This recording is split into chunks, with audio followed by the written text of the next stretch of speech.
Hey hello everyone, welcome to back my YouTube channel. तो guys, एक donor जो होता है, जब भी आप आईवीएफ ट्रीटमेंट कराते हैं या फिर आपको सजेस्ट किया है आईवीएफ के लिए डॉक्टर्स ने आपके इनफर्टिलिटी के चलते, और उसके बाद से आपके डॉक्टर ने आपको एक डोनर के लिए प्रिस्क्राइब किया है, तो आपको एक डोनर क्या है वो ही नहीं समझ रहा। मैं शॉर्टकट में आपको सारा बताऊंगी कि एक डोनर एक्चुअली क्या होता है। तो एक डोनर जो होता है, तो इसमें जो फीमेल होती है, उनके जो एग्स बनने की प्रक्रिया है वो उसमें गड़बड़ी होती है। काफ़ी सारी एग्स होते हैं, ग्रो नहीं होते हैं, या फिर ओवरी में ही डिफेक्ट होता है, या फिर काफ़ी सारे जो फीमेल्स में प्रॉब्लम होते हैं जिसके चलते वो माँ नहीं बन सकती। तो इसी के चलते डॉक्टर्स जो है वो आपको एक डोनर के लिए सजेस्ट कर सकते हैं, जिसमें कि जो आपके पार्टनर है उनके स्पर्म लिए जाते हैं, और एक डोनर जो होता है वो कोई और होता है, उनके एग्स लिए जाते हैं, और आपके जो पार्टनर्स है उनके स्पर्म्स के साथ फर्टिलाइज करके फिर उसका एम्ब्रियो बनाया जाता है, और वो फिर आपके यानी कि पेशेंट के गर्भाशय में छोड़ दिया जाता है। तो यही होता है एक डोनर। तो क्या अब एक डोनर जो होता है उसमें ये बच्चा आपका नहीं कहलाता, क्योंकि एक डोनर जो होते हैं कि प्रेगनेंसी का जो मेन बेसिक पॉइंट होता है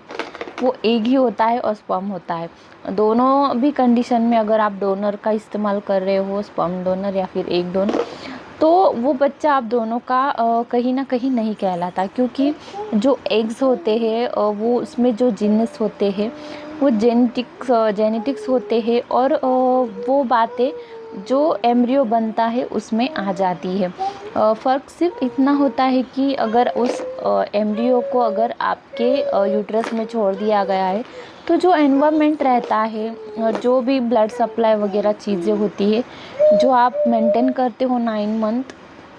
बस उसी के वजह से आपका जो रोल होता है उसमें वो रोल होता है। तो वो बेबी आपका भी कहलाता है, क्योंकि कहीं ना कहीं आपने भी उसे मेंटेन किया है। लेकिन जो एक हम बोलते हैं कि जो एक जेनेटिक्स होता है, जो कि वारिस जिसे कहते हैं, जो कि हमारे खून से बना हुआ होता है, जिसमें जिन्नस होते हैं, तेज बोलते हैं कोई कोई भाषा में, काफ़ी सारी लैंग्वेजेस है जिसमें स्त्री पुरुष दोनों का जो तेज होता है, और उसी से जो भ्रूण बनता है वही जो रियल एम्ब्रियो है वो उन दोनों का हो सकता है। तो एम्ब्रियो जो ट्रांसफ़र होता है इसमें अगर डोनर्स का आप इस्तेमाल कर रहे हो, कभी कभी दोनों भी कभी कभी एग्स भी डोनर का इस्तेमाल कर सकते हैं आप, और स्पर्म डोनर का भी इस्तेमाल कर सकते हैं, और इन दोनों को फर्टिलाइज करके थर्ड पर्सन यानी कि पेशेंट के यूट्रस में छोड़ दिया जाता है। तो इस केस में दोनों भी स्पर्म और एग दोनों भी जो डोनर होने के कारण, इसलिए आप दोनों के भी जिन्नस, दोनों के भी जेनेटिक्स उसमें ऐड नहीं होते हैं। हाँ, बाहर की चीज़ें जो एनवायरनमेंट रहता है, एक्सप्रेशन वगैरह हो सकते हैं, थोड़े बहुत मैच वगैरह, ये सब बातें होती है, लेकिन कहीं ना कहीं ये जो एम्ब्रियो होता है वो किसी और का जो अंश होता है। तो इसीलिए कोई आपको कहता है कि ये बेबी आपका नहीं है, तो ये कहीं ना कहीं जायज़ भी है, लेकिन फिर भी आपको इन सब बातों को इग्नोर कर देना चाहिए, क्योंकि अगर आप ये यहाँ तक जा रहे हो या रिस्क ले रहे हो, तो आपको इतना सोचने की ज़रूरत नहीं है, क्योंकि अभी आप इतना सब कर रहे हो तो ये सब बातें तो होती रहती है। लेकिन जो एग्स डोनर होते हैं, इसी के चलते जो इश्यूज़ होते हैं, इसी को देखते हुए जो गवर्नमेंट है उन्होंने एक रूल बनाया है कि जो एग डोनर होते हैं या फिर स्पर्म डोनर्स होते हैं, हम एग डोनर्स की बात करेंगे पहले। तो जो एग डोनर्स होते हैं उनको प्राइवेसी रखा जाता है कि जिनका एग्स आपने लिया है उनके बारे में आपको कुछ भी जानकारी नहीं दी जाती कि किसका एग आपके लिए इस्तेमाल किया है, ठीक है। और सेम यही केस होता है कि जिनका एग लेते हैं उनको भी ये बात नहीं पता होती है कि किन पेशेंट को ये एग यूज़ किया जा रहा है, यानी कि उनका बच्चा किसके यूट्रस में छोड़ रहे हैं। तो इसीलिए क्योंकि ये सारी बातें इमोशंस से जुड़ी होती है और आगे चल के इसके सारे काफ़ी कॉम्प्लिकेशंस इश्यूज़ भी होते हैं। इसी के चलते ये रूल्स बना है कि जब भी कोई एक डोनर होता है, एक डोनर करेगा, तो उसके बारे में न पेशेंट को जानकारी दी जाती है कि उनका बच्चा किसको दिया है, या फिर पेशेंट को भी पता नहीं होता कि उनको किसका बच्चा ट्रांसफ़र कर रहे हैं। तो ये बातें होती है कहीं ना कहीं। इसीलिए जब भी आप एक डोनर या फिर स्पर्म डोनर ले रहे हो, तो इससे पहले आपको ये सारी बातें जानना ज़रूरी हो जाता है, सोचना ज़रूरी हो जाता है,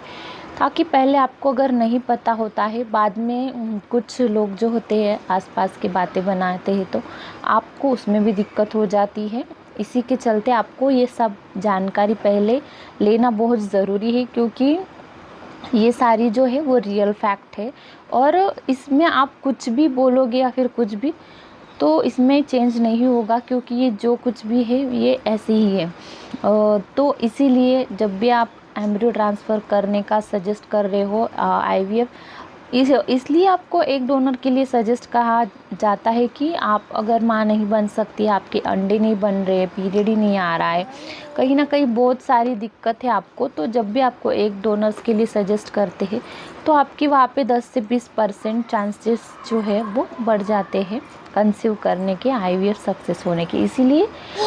आपको डोनर्स के लिए कहा जाता है, क्योंकि